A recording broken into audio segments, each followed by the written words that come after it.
not say another word about it.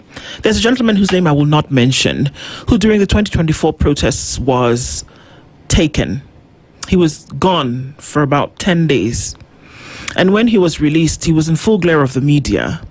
And I spoke to him on the phone personally, and I said, come in and let's have a conversation about some of the things that perhaps happened and what you would still be looking for towards Kenya. And he said to me very clearly, unequivocally, and he said, Ndu, I will never speak another word in the public for as long as I'm alive in Kenya. And I asked him, what happened to you? And he said to me, these are things also that I will never be able to speak about again. And I see him in his business. He continues.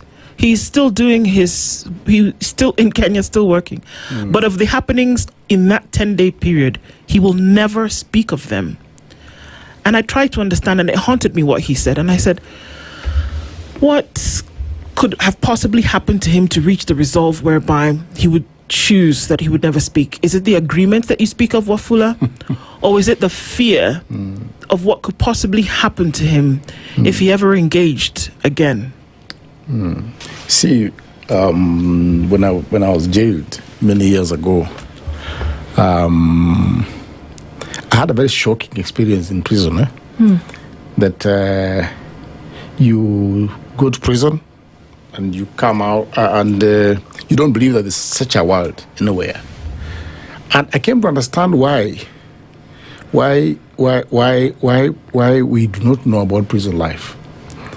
We do not know about prison life because it's so traumatizing that when you get out, you don't want to talk about it. You see, the experiences you go through, the humiliation you go through, makes you just shut up, say, let me close this and start another chapter. I think it may be the same thing that happened this young man. He goes there, gets traumatized, and decides that the best thing to do is to shut that window so that doesn't really have memories that he can relieve.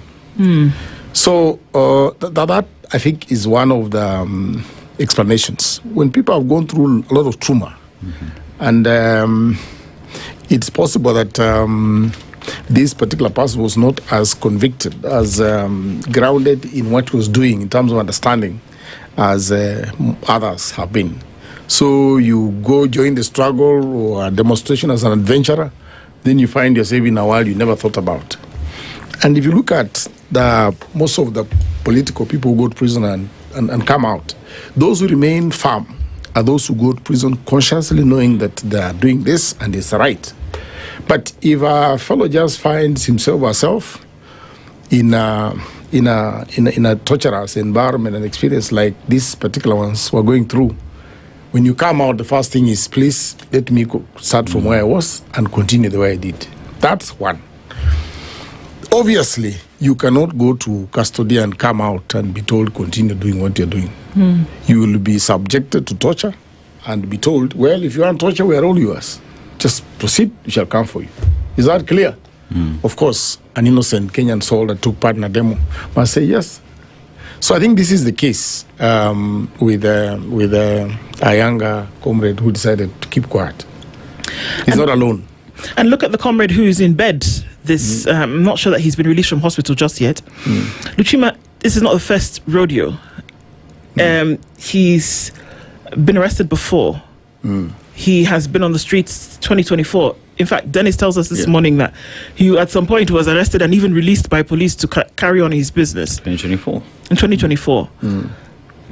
But he lies in this hospital bed and he's not said a word. He's not said anything to anybody about what could have possibly happened.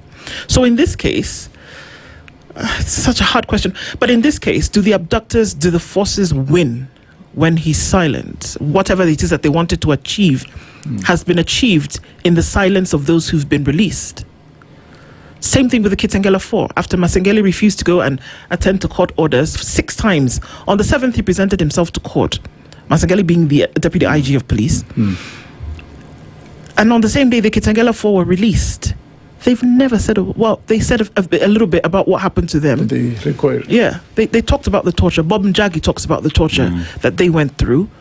But then still, I believe Bob Njagi, as we speak, is in detention, waiting for a court date about what